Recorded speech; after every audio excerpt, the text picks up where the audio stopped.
You don't need magic to disappear for a while, because Firestone tires were built for ticking off mile markers. Firestone Destination LE3 tires. For 70,000 miles of exploring. Whatever you drive, drive a Firestone. Aaron Telle is the fourth-generation owner of Telle Tire Auto Centers. He began his career in the tire industry, sweeping floors and shuttling customers in high school. As he got older, he dedicated himself to learning all aspects of the tire business, and in 2009, he took over ownership of the family business. Within the past 11 years, Telle Tire has expanded from 2 stores to 18 stores, thanks to Aaron's vision and business savvy. This year, the dealership is celebrating 80 years serving communities across the I-70 corridor in Missouri. Welcome to Johnny G and Friends. I'm Johnny G, and on today's podcast, I'm joined by Aaron Telle, owner of Telle Tire Auto Centers. Aaron, welcome to the show. Thanks for having me, Johnny. Really appreciate it. Looking forward to it today. So, the majority of my guests, Aaron, I've known for many decades, but we first really met just last year in Nashville. I believe it was at the Top Shop Award. But I got to tell you, man, you really impressed me by your enthusiasm in this business.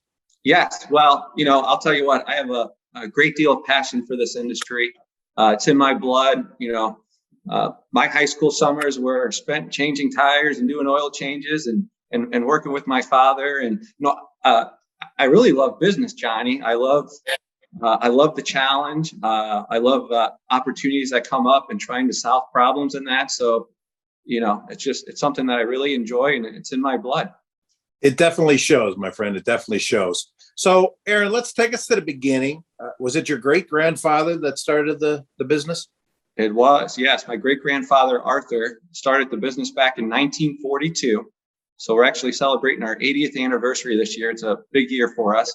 And, we got started actually during the Second World War. There was a shortage of rubber back then, and we got our start by retreading and recapping of tires originally. And then over the years, we've adapted and changed and with the times. And, today we're a full retail operation now. That's awesome. That's awesome. So, Aaron, when we were having dinner in Nashville at the JW Marriott, then we had drinks there and we went over to the restaurant. I told you that in the late 70s, I was in charge of advertising for not only for Chicago, but also for St. Louis. And part of my success, because you had to get everybody to agree upon what price are we going to do the oil change at. And back in those days, Aaron, it was like $3.88. And one guy goes, no, I do it less than $5. Same thing on the alignment. It was like $9.95 or no. But I needed in each market, I needed a bell cow. Okay. And a bell cow is the cow that's out there with the bell on it and everybody follows it. Well, my bell cow in St. Louis was a guy by the name of Chuck Telle. And I said to you, is he related to you? And you said what? I said that was my grandfather. And I loved hearing that story. And, I actually, when I got back to St. Louis, Johnny, we have this great archive booklet. And I believe, a lot of these advertisements that you worked on with him. And I can't wait to be able to share that with you and everything. And yeah, you're right. Prices have changed a little bit from back then. That's for sure. Oh, that's a great story. So tell me some of the memories you got of your grandfather. Well, my grandfather, Chuck, was very instrumental in my life. Unfortunately, my father, Scott, who was the third generation, he was sick with a rare blood disease and passed away at a very young age of 54. And so I had the opportunity to spend a lot of time with my grandfather. And he really just taught me about life and about business. And, we were a quintessential small family business. So my high school summers were out in the tire line and working in the shop. And he would always sit there and watch me and provide advice. And, just some of the key points that I always remember from him, we would always say is, your last name's Telle and everybody's watching you extra careful, making sure that you do it the right way. And it's important. And all those life advice that he provided me through those years was just extremely instrumental for me. And I'm fortunate that, he was able to watch me grow up in the business and be a part of it, and fourth generation continuing the legacy. So that was pretty cool. That's awesome. When he retired, did he still come by the store and stuff and say hello? He would. So yeah, he would always come by in the mornings and have his coffee and talk with the customers and talk Great. to the guys and everything. And then about 11 a.m. he snuck out to the golf course. Smart man. Smart Yes, man. very Probably made a smart. bank deposit too for you. Yeah, that's right. Yeah. He was never concerned about doing that. So help me here a little bit. 69 years, you got one store. Yeah. And you're going into your 80th year of celebration, and you got 18 stores. How did you pull that off? It's been a fun and crazy 11 years for us here. So, for me, when my father was in the business, it was himself, Scott, who would run the counter and run the service department. And then my uncle ran the administrative side of the business. And my father was your classic micromanager, where, he felt like only a Telle could handle pretty much everything. And, I would always talk to him about, I remember conversations we would have, and I would talk to him and say, Dad, I really want to focus. I want to try to open up a second location. And we would have these back and forth conversations where, they would get testy from time to time, in the sense of, he would always say, Aaron, nobody cares as much as a Telle. Our customers expect to see a Telle behind the counter. And, those conversations that I remember was so instrumental for me, in the sense of making sure that if I was ever going to do that, Johnny, that what do I need to do for our people to think and care like a Telle? And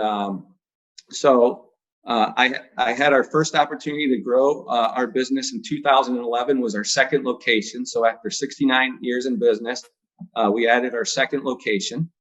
Okay. And I'll tell you what, that was that first one is true what they say. It is really one of the hardest ones. I mean, there was times within that first 12 months, I'm starting to think maybe my dad was right. With that, but fortunately, everything worked out really well.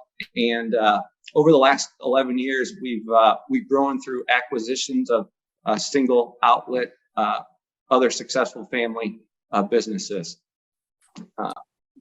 Just an awesome accomplishment. I mean, it's just kind of mind blowing to me. And now I find out that you don't even open for business on Saturdays and Sundays. I mean, how did that all come about?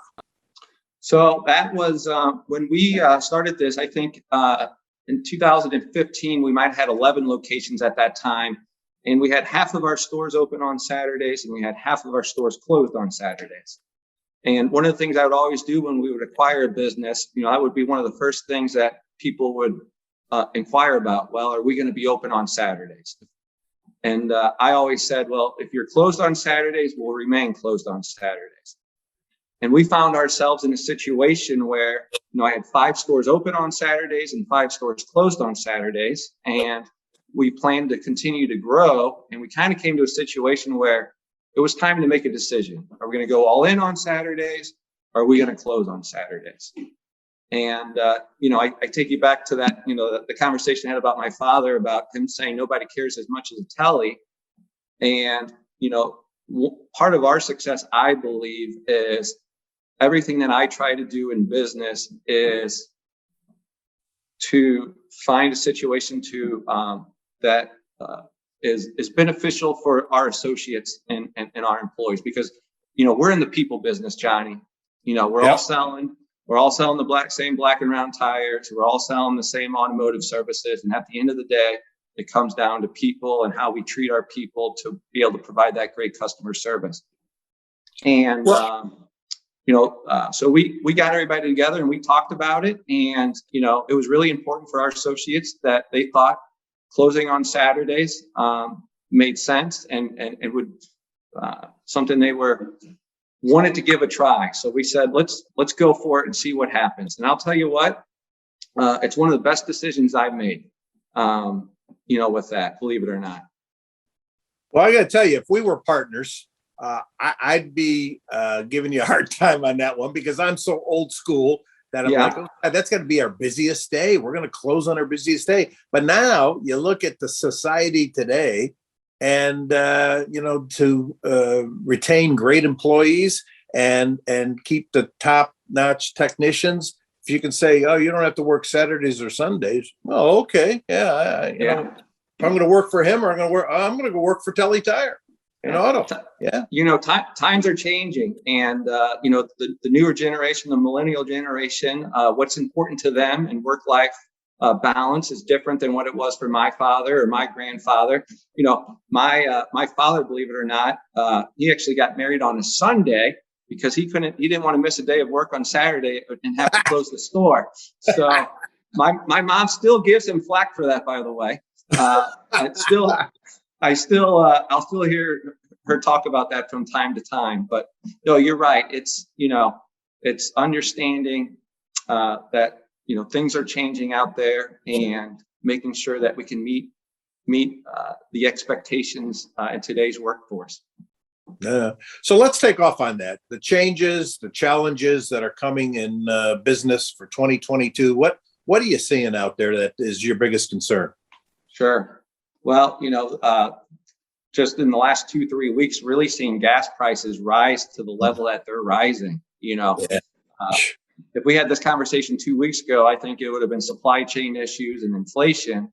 But now I think we have to throw a third bullet point on that as far as gas prices and, how high does this go? And what is that going to do to the consumers' driving habits, going into the summer season here soon?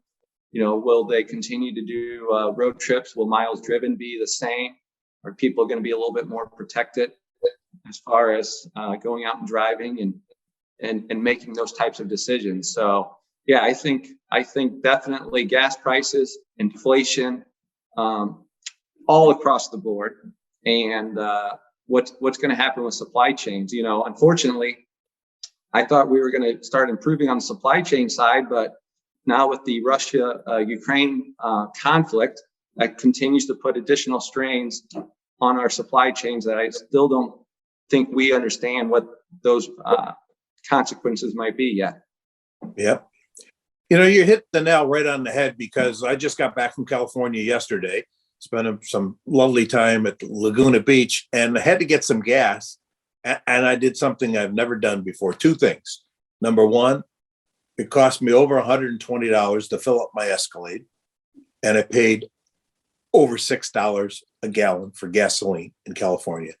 I mean, Kim and I got in the car, we started driving away, and we were like, how's this going to affect people going on vacation? How's this going to, it's crazy. It's just really crazy. So you hit the nail right on the head.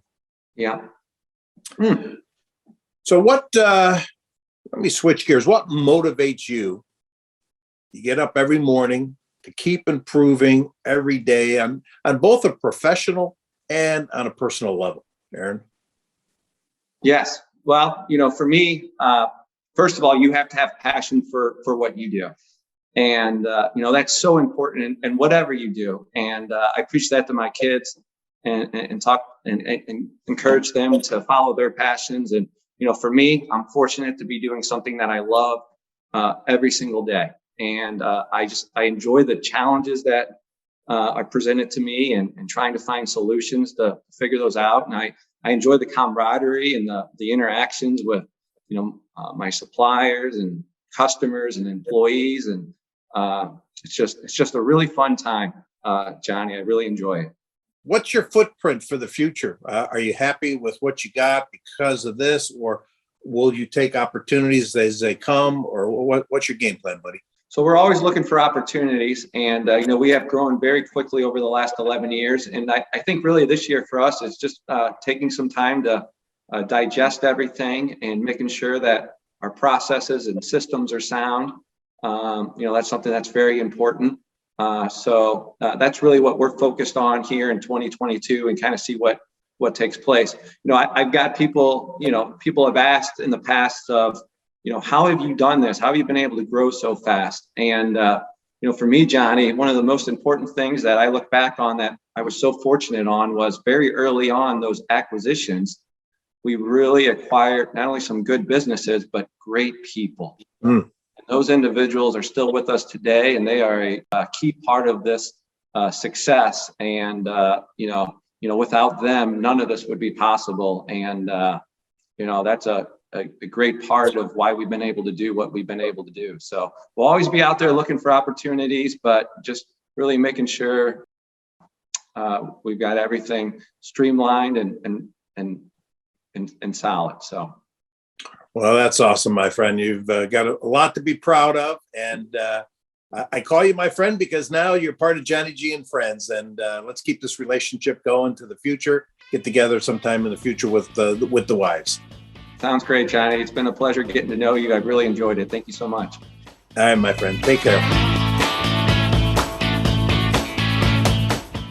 You don't need magic to disappear for a while, because Firestone tires were built for ticking off mile markers. Firestone Destination LE3 tires for 70,000 miles of exploring. Whatever you drive, drive a Firestone.